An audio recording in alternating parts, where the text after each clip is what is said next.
hit him until the noise the metal makes or the noise the hammer makes changes, and then you know it's right down all the way around.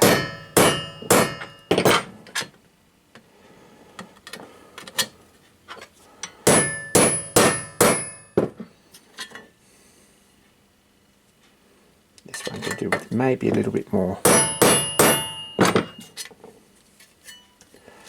And the 4 on each end.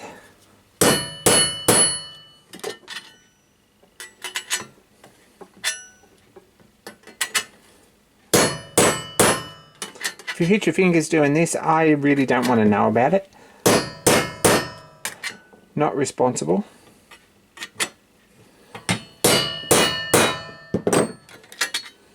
But if you're still banging your fingers with a hammer, then probably you need to find another vacation. Anyway, that's that done. That's all the holes ready to go, and we're ready to bend. I've marked these, and this is quite thin, so I'm just going to bend it in the vise. Probably ideally want something that doesn't sit on these holes and squash them. So I'm going to go with that and just give that a bend on each end. This light gauge tin is probably strong enough, it's thin enough to bend with your fingers nearly. If I can, I'm guessing you probably can. So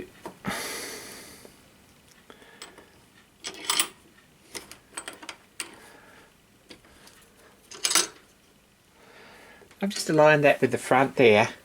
I'm lucky enough to have these 2 huge lumps of brass, which have got coach bolt heads in them, or countersinks for roofing bolts or something. And I don't know what they're for. I'm suspicious that they could be something to do with the electric railway.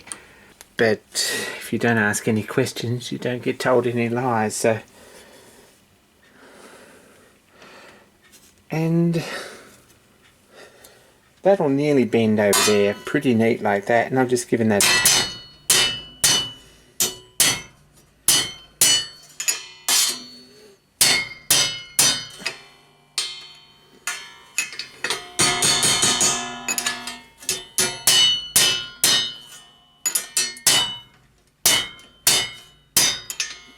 a bit of wood would probably do just to tap that down. You don't want too many marks in the outside here, because polishing them out of this thin tin is going to be almost impossible. And that's the first 2 bends, one there and one there. Next ones are these, and these are a bit more difficult. Probably the ideal way to do these would be in a brake press or in a folder. But we've got those nice and square. We've got to put another set of rows in, another set of bends in here. And whether we should have bent that one first, I don't know. The book says a piece of 10mm brass, or square stock, to sit in there is probably to our advantage, and I think maybe it is. I found a piece of copper that just fits up to that line there, and I'm just going to run that in the vise like that and bend them over nicely. And that's what we've got. So the first bend's done. A little bit of a clean up there and a bend and a straighten, and just check in with a little square and get everything nice and square and nice. But mostly it just matters that they're both the same. Time to do the other one. And there's the double fold on the ends, which is quite neat. Next job is to bend this, and before we do that,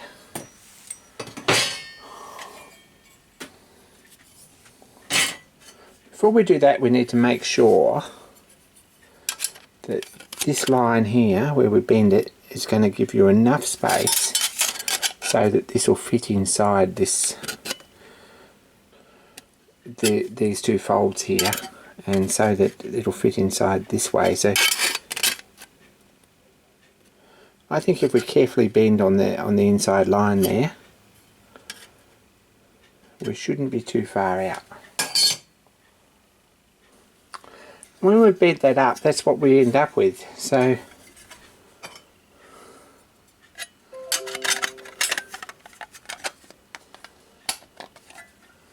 This fits nicely in the back.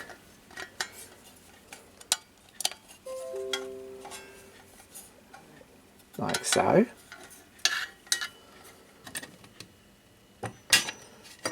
Is a nice fit in the front, which I'm really pleased about.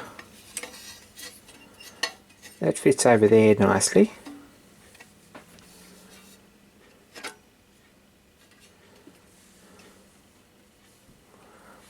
And we might just open this up a fraction bigger so that that's not tight.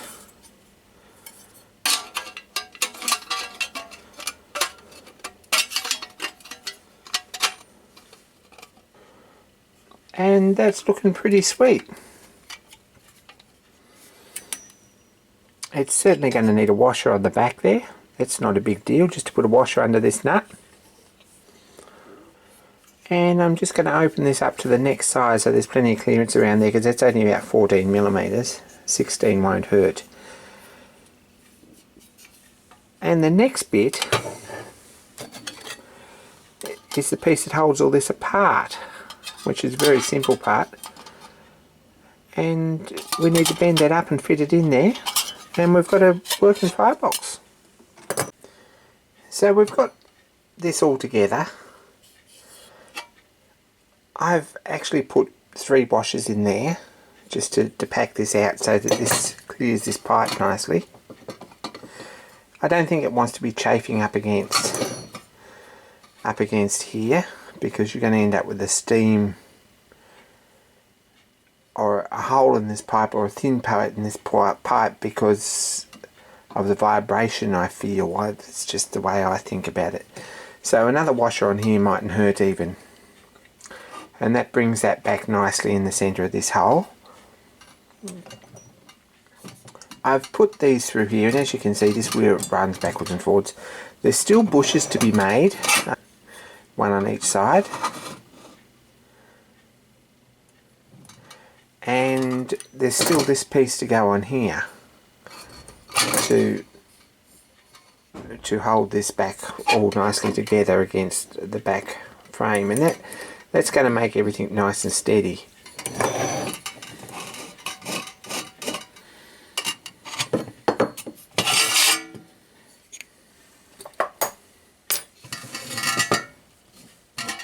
And that's what our boiler looks like.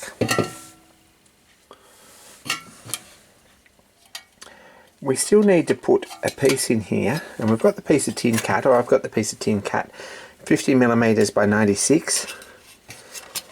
That goes in there, and all it's got is a little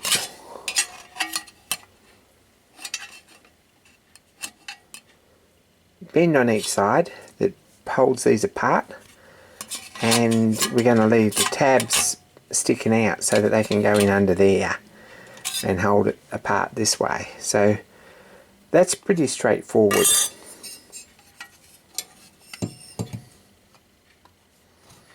And I've marked that just to check it, and this wants to all sit out nice and neat against the sides there on both sides. And all I did was measure this with a ruler at both ends and sort of averaged them out. That one needs to be about 39mm at the front, at the back, and about 39mm at the front.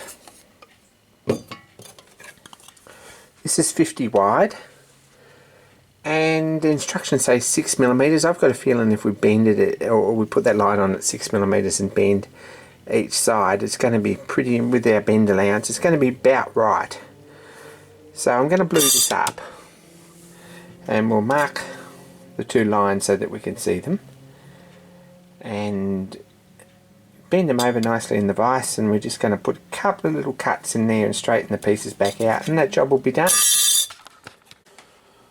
So that's what we've got. That's a very, very basic piece. It's just folded up, and then I've cut this with the tin snips. Just chump, chump, chump, chump, and flatten these out so that they look like that. And that's the ash pan. That goes in here, or it should go in here. Fingers crossed it goes in here, in under each end piece. So we'll take this back off,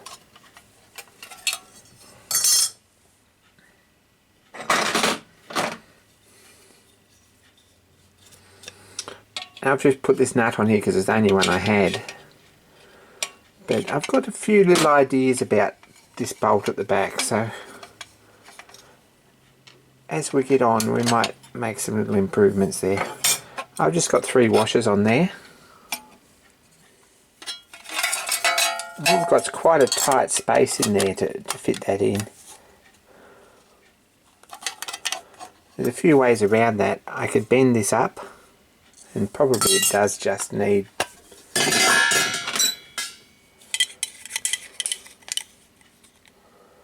the tiniest bit with a spanner on each end. And that goes in there nicely like that.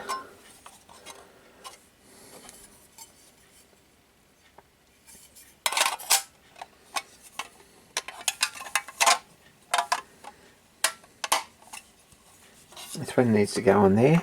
This could be, it's got a bit of a gap there, see, so I'm going to just bend these out a bit to give that a bit more space.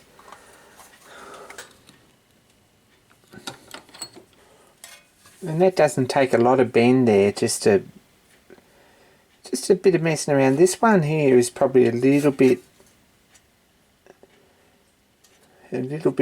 tight. I might just straighten that up too.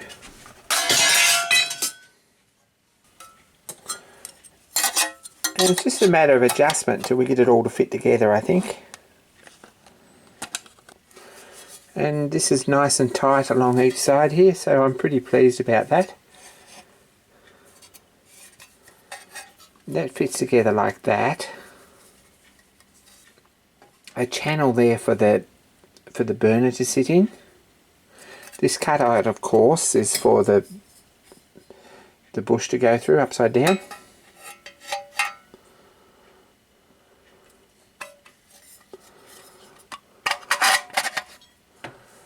And this goes through so it nearly touches. We can just turn that and fit that through that hole and put the lid on it. With any luck.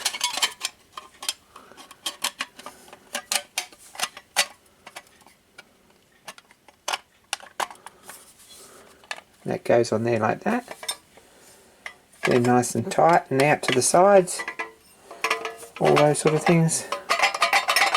We have this rattle here, which isn't so good. 3 or 4 washers back on here. And if you think the washers are just a bit rough, we make up a spacer to go on there, but you can't see them. This one goes over here, over everything, and the hole goes, the nut goes through the bolt goes through the hole there.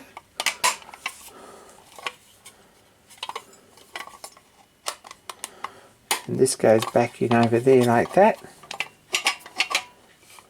And hopefully this is right in the centre of the hole here. We've got a fractionally little gap there. We can do the nut up on the end. With it nice and square. And there's our firebox. So pretty pleased about that.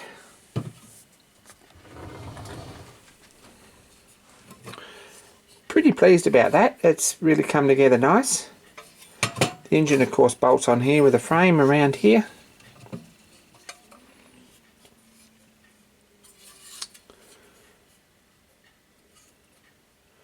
We've got nice neat sheet metal in there to put the burner in.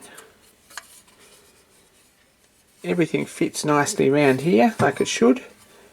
This looks really good on the bottom. And that's pretty sweet.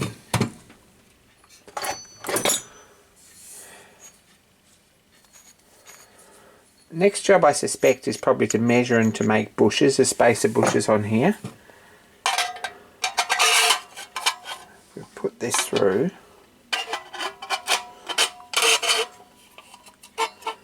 There should be a little bit of a gap here, and we're going to make brass bushes to go in between, just to space them out.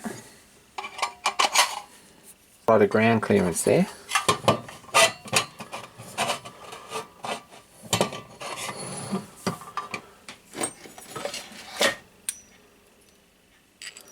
and this bit goes on the front.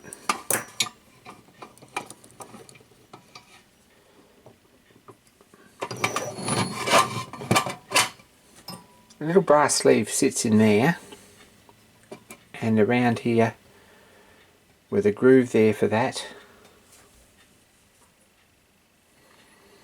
And that's the next job too, is the cylinder and the bushes. So we might get onto that in the next video. And of course the safety valve needs to be made at some point. Apart from that, it's starting to look pretty good. Thanks for watching. Thanks for subscribing. Big shout out to anyone who's watching this on Patreon. I really appreciate your input. And big shout out to the $10 patrons, because you do above and beyond. Be kind to each other, and more soon.